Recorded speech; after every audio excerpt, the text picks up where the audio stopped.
andaikan semua pun meninggalkan para 7 terpidana ini, tapi kami tidak akan membiarkan. Kami tidak akan pernah meninggalkan mereka. Kami akan kawal kasus ini sampai selesai. Itu janji saya. Sampai pada akhirnya kebenaran itu akan muncul. Para 7 terpidana dan keluarga 7 terpidana. Tolong dong Pak Tony fokus ke kasus Vina, ke 7 terpidana. Jangan ke perkara lain dulu kontennya. Nah, saya jadi terketuk. Oleh karenanya sore ini saya ingin bahas kasus Vina lagi.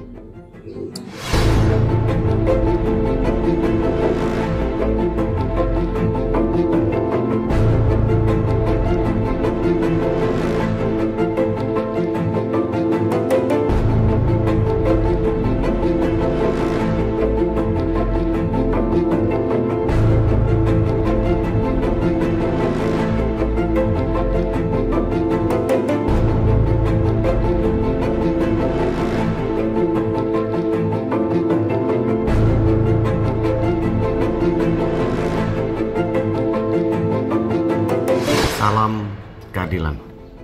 Bapak Ibu sekalian pencinta keadilan di seluruh Indonesia, saya kembali menginformasikan perkembangan terkini penanganan kasus 7 terpidana pada kasus Vina, Eki, dan Cirebon pada tahun 2016 yang lalu. Bapak Ibu sekalian, saya dapat sampaikan bahwa tim hukum yang mendampingi akan terus mengawal 7 terpidana pada kasus Vina dan Eki di Cirebon, yang saat ini mereka masih ditahan di dalam lapas Kesambi, Cirebon.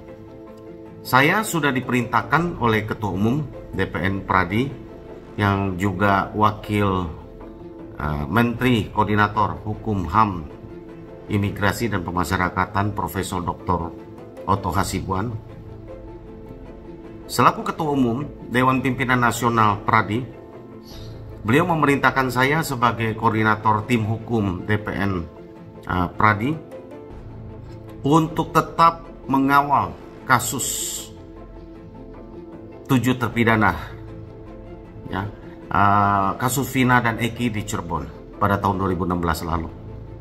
Beliau sampaikan apapun yang terjadi, apapun komentar, tanggapan dari pihak manapun, jangan hiraukan bahwa tugas dan tanggung jawab kita sebagai tim hukum adalah mencari kebenaran, bukan mencari pembenaran. Dan beliau sampaikan, ingat, keadilan, kebenaran itu tidak akan bisa ditutupi. Akan muncul dan akan tiba saatnya kebenaran itu akan tiba. Beliau menyemangati kami, Profesor Dr. Otto Hasibuan, untuk terus berbuat yang terbaik bagi 7 terpidana. Dalam waktu dekat, kami rencanakan tanggal 4 Februari 2025 yang akan datang, kami akan datang ke Kementerian HAM untuk bertemu dengan Dirjen HAM dan juga Menteri HAM untuk melaporkan tentang perkembangan penanganan dugaan pelanggaran HAM yang terjadi pada tahun 2016 lalu yang membuat mereka mengaku dan dihukum. Setelah itu kami akan melakukan audiensi dengan Komisi 3 DPR RI. Suratnya sudah kami kirimkan untuk audiensi ke Komisi 3 DPR RI.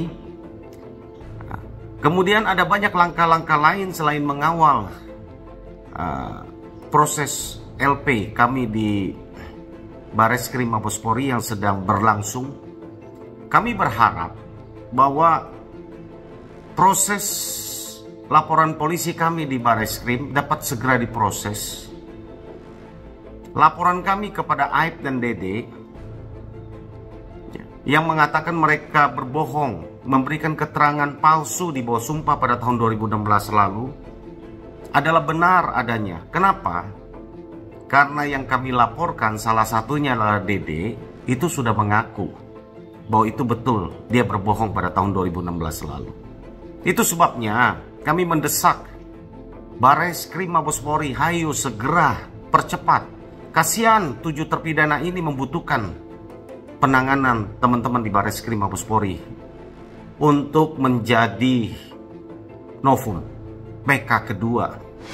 Selamat sore pemirsa dimanapun berada. Saya kali ini ingin membahas kasus Pina Cirebon lagi.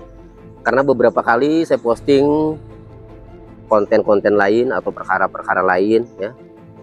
Banyak sekali komentar ya, baik di TikTok, di YouTube saya itu selalu menanyakan kasus Pina. Pak, bagaimana perkembangan kasus Pina? Pak, bagaimana 7 terpidana apakah sudah bebas atau belum? Selalu saya jawab meskipun jawabannya itu terasa sakit atau tidak diinginkan. Saya jawab bahwa 7 terpidana masih menjalani penjara seumur hidup, menjalani hukuman seumur hidup karena PK-nya ditolak. Lalu ada yang menanyakan lagi, Pak, apakah masih ada jalan? Tidak. Ada lagi, Pak, tolong dong Pak Tony fokus ke kasus Pina, ke 7 terpidana, jangan ke perkara lain dulu kontennya. Nah, saya jadi terketuk. Oleh karenanya sore ini ya, saya ingin bahas kasus Pina lagi. Begini, kalau pertanyaannya, Pak, apakah masih ada jalan keluar untuk 7 terpidana? Kalau saya jawab, kalau untuk PK lagi ya, PK kedua ini sepertinya berat. Kenapa? Karena PK pertama ya, senjatanya sudah digunakan semua. Apa saja senjatanya yang sudah digunakan semua? Baik senjata saksi-saksi yang mengetahui pada saat kejadian para 7 terpidana itu tidak berada di TKP ya, maupun nopum lainnya atau kehilapan hakim ya, itu sudah digunakan. Karena kemarin PK 7 terpidana itu termasuk Saka Tatal, itu alasannya itu ada 2 yang saya amati. Satu, adanya nopum. Yang kedua, adanya kehilapan hakim atau kekeliruan yang nyata. Gitu. Nah, atas 2 alasan tersebut, PK 7 terpidana dan Saka Tatal ini kan ditolak. Sampai saat ini, terus terang, saya belum mendapatkan salinan putusan PK-nya. Sehingga, apa pertimbangan hakim PK memutuskan PK 7 terpidana dan Saka Tatal itu ditolak dengan alasan nopum yang diajukan itu bukanlah bukti baru dan tidak ditemukan kehilapan hakim atau kekeliruan yang nyata. Apa pertimbangan hakimnya? Bagaimana dalam memori PK-nya ini ya, penasihat hukum dalam menyajikan, dalam menguraikan nopum maupun kehilapan hakim atau kekeliruan yang nyata, sehingga kemudian diputus oleh hakim PK ini ditolak.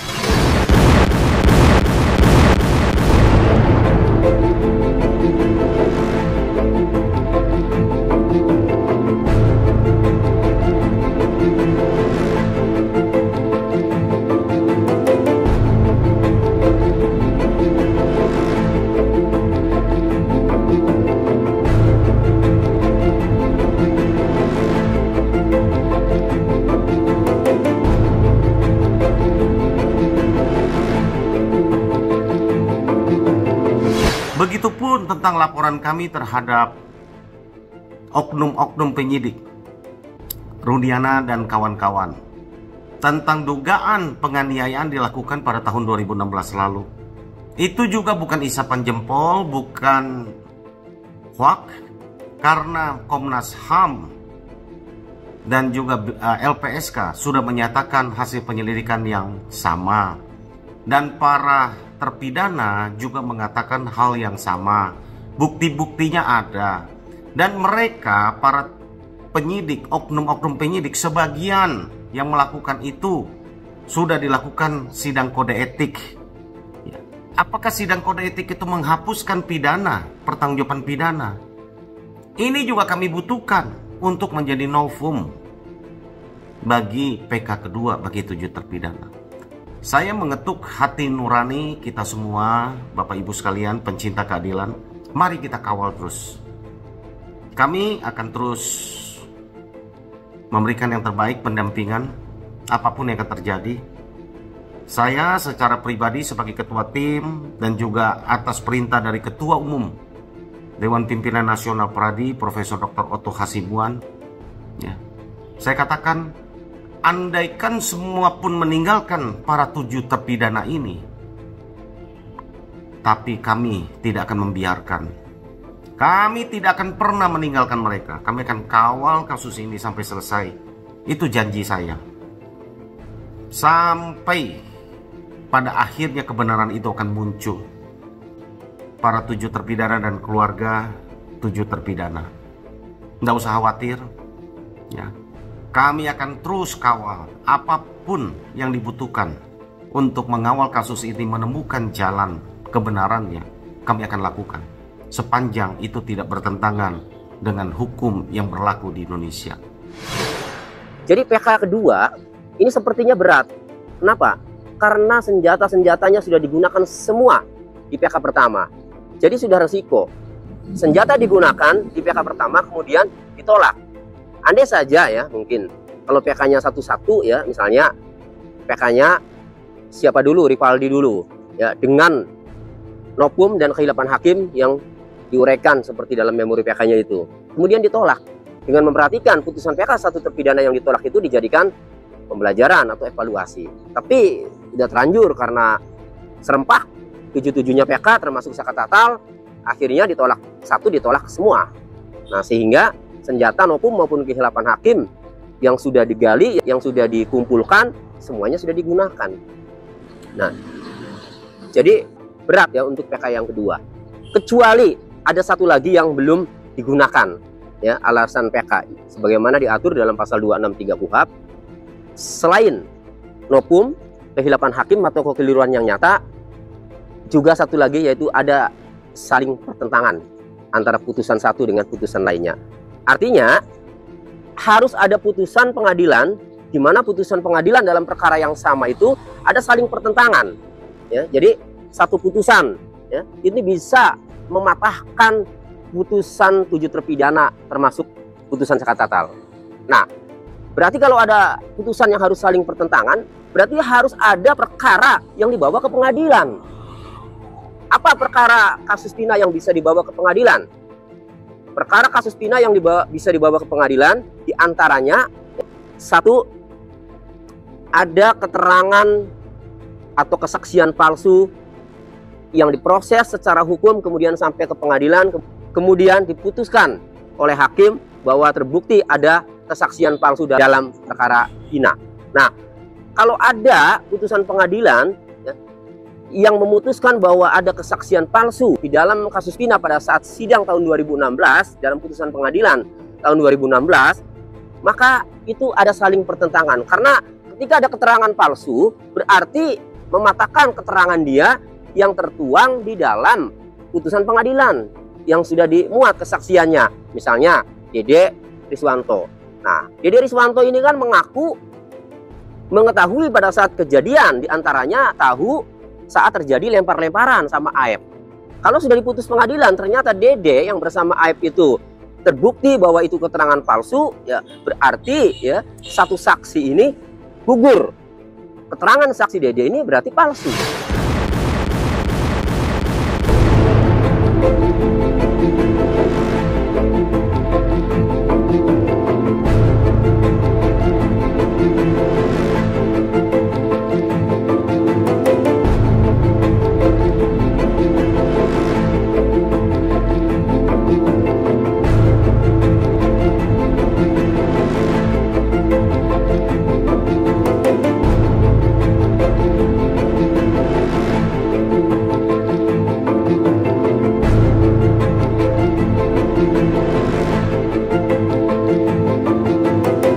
Kalau itu sudah putusan pengadilan dan sudah inkrah, ya, maka itu bisa menjadi bahan untuk PK dengan alasan saling pertentangan antara putusan pidana Dede Riswanto dengan putusan pidana 7 terpidana termasuk Saka Tatal. Cuma persoalannya begini, apakah putusan pidana memberikan kesaksian palsu ya satu orang yaitu Dede Riswanto, sementara Aep-nya itu ya, itu tidak diproses atau tidak dijadikan tersangka atau tidak terbukti memberikan keterangan palsu di persidangan, ya, belum jadi putusan pidana, apakah mampu dia saja ini nanti putusan dia saja ini, apakah mampu nanti ya, membatalkan putusan 7 terpidana, termasuk Saka Tatal? Apakah mampu? Belum tentu. Nah, karena kalau hanya dia yang diputus, nanti persepsi hakim bisa saja ini yang benar dia apa Aep? Karena Aep masih berpegang teguh, masih bersikukuh pada kesaksiannya bahwa ia melihat lempar-lemparan, sementara Dede mengaku itu keterangan palsu. Nah, kecuali Aepnya juga yang jadi tersangka. Maka kalau Aepnya juga yang jadi tersangka, ya sudah. Berarti dua-duanya ini, Aep dan Dede ini tidak pernah melihat peristiwa lempar-lemparan pada malam itu, pada malam kejadian itu. Nah, jadi yang terbaik sih sebenarnya Aepnya juga dijadikan tersangka, kemudian Dedenya jadikan tersangka. Nah, dua-duanya ini terbukti di pengadilan, kemudian keluar putusan pidana dan inkrah, maka putusan memberikan keterangan palsu atas nama terpidana Aep dan Dede ini bisa dijadikan sebagai alasan untuk PK dengan alasan adanya saling bertentangan. Kami akan lakukan apapun sepanjang untuk memperjuangkan kebenaran ini. Jadi tidak usah khawatir apakah kami melupakan 7 terpidana dan keluarga para terpidana, tidak. Apakah Profesor Dr. Otto Hasibuan, Ketua Umum DPN Pradi setelah menjadi Wamenko melupakan mereka? Saya pastikan tidak. Beliau perintahkan saya langsung ya, selaku koordinator tim, jangan pernah tinggalkan mereka dan jangan pernah untuk lelah berjuang untuk mereka. Sekali lagi saya pastikan kami terus akan bersama dengan kalian semua para terpidana. Nantikan bulan Februari ada banyak sekali kejutan-kejutan yang akan kami lakukan untuk menangani kasus 7 terpidana ini. Kami memerlukan koordinasi, memerlukan dukungan dari 7 terpidana ini.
Menurut saya ya, yang paling telak ini adalah kalau Rudiana diproses secara hukum sampai ada putusan pengadilan, baru itu telak, akan mematahkan semuanya.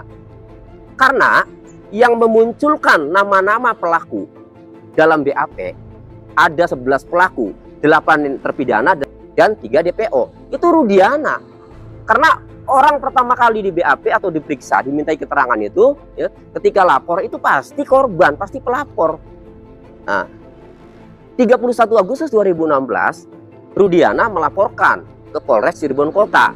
Nah, kemudian yang diperiksa pertama kali ya Rudiana.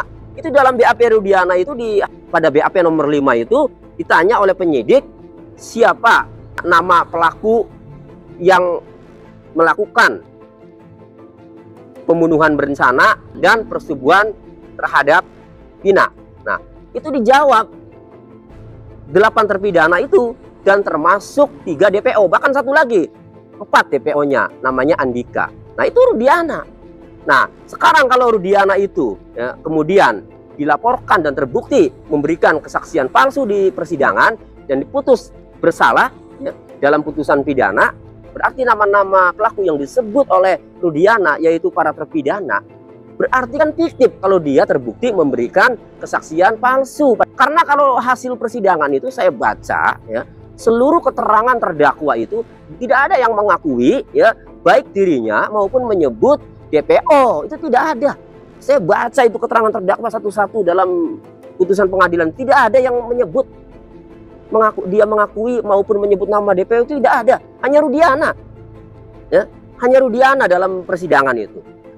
Dan saksi lain juga tidak ada yang menyebut, hanya Rudiana.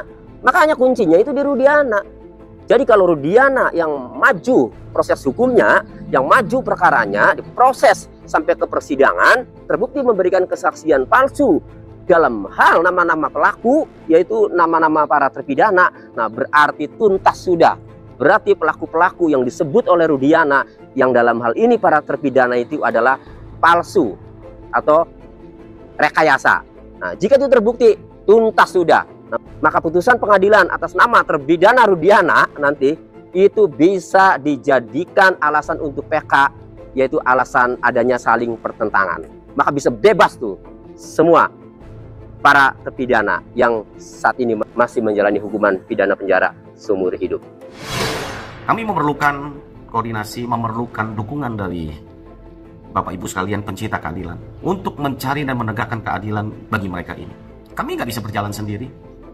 Kami akan berupaya untuk menegakkan dari sisi formil hukum, mencari cara penyelesaian secara hukum, tetapi masyarakat pencinta keadilan dibutuhkan untuk mengawal ini agar memastikan seluruh proses aparat yang menangani, kepolisian dan juga lembaga Mahkamah Agung dapat mengawal ini dengan benar. Jangan main-main dengan kebenaran. Tidak bisa kita tukar kebenaran itu dengan apapun.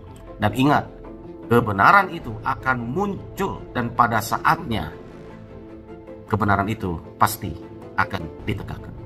Itu sekali lagi kami sampaikan kepada para 7 terpidana, sabar.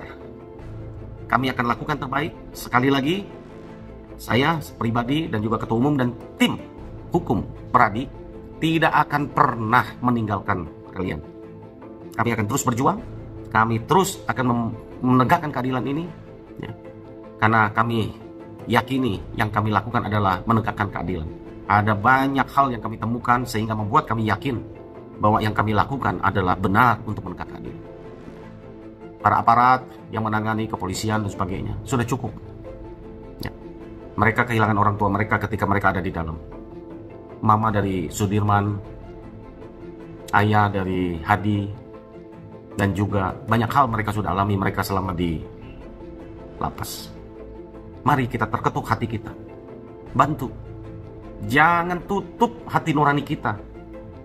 Ya. Hukum ini adalah bukan hanya secara formil kita harus tegakkan. Harus ada rasa. Harus ada menilai ya, sosial, hal-hal yang bertumbuh di tengah keadilan yang bertumbuh di tengah masyarakat. Ya. Kita harus rasakan itu, hal-hal sosial yang bertumbuh di tengah-tengah masyarakat. Ya.